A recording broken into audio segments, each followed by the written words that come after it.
Attention, robot et intelligence artificielle sont deux notions très différentes. En fait, l'intelligence artificielle, ou IA, c'est une technique qui permet aussi bien à un robot qu'à une voiture, un moteur de recherche ou même à un téléphone d'exécuter des tâches habituellement réalisées par les humains.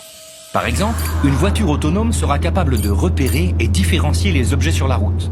Un moteur de recherche analysera le sens de ta demande et même ton téléphone pourra tenir une conversation. Attends, une voiture autonome et un téléphone, c'est pas la même chose? Non, mais tous les deux intègrent des systèmes informatiques. Ils sont conçus pour trier, traiter et stocker des tas d'informations. Et ces systèmes fonctionnent à l'aide d'outils bien pratiques. Ce sont les algorithmes.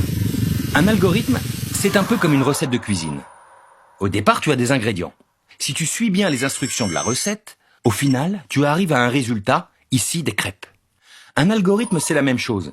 Les ingrédients sont des données brutes, et après avoir appliqué l'algorithme, c'est-à-dire une suite d'instructions bien précises, on obtient un résultat. Oula, je vais avoir besoin d'un exemple, moi.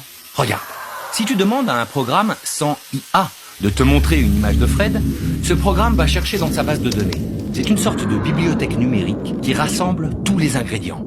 Ici, les images et les informations qui leur sont associées. Si le programme trouve une image associée au nom de Fred, il pourra répondre à ta demande. Par contre, s'il tombe sur une photo sans l'étiquette Fred, alors le programme ne te la montrera pas. Avec un seul ingrédient manquant, pas de recette possible. L'algorithme n'est pas capable de reconnaître Fred. Dommage, elle était rigolote, celle-là. Bon, et mon IA dans tout ça? J'y viens. Avec l'intelligence artificielle, le programme peut faire varier les quantités ou encore l'ordre des ingrédients pour sélectionner la meilleure recette. Tiens, reprenons l'exemple de la photo. Pour reconnaître Fred, tu dois d'abord présenter plein d'images de lui au programme. Au fur et à mesure, il va s'entraîner à le reconnaître. Ici, par exemple, le programme repère les éléments qui ne changent pas, comme la couleur de ses yeux, la forme de sa bouche ou la taille de son nez. Il identifie aussi les éléments susceptibles de changer, comme la couleur de sa chemise. Cette phase d'apprentissage aide le programme à créer une sorte d'empreinte de son visage et à ignorer le reste. Résultat, la prochaine fois que tu lui présenteras une nouvelle photo de Fred, le programme cherchera les mêmes éléments et bingo! Là, je reste bouche bée. Et ce n'est pas tout. Les IA existent depuis longtemps.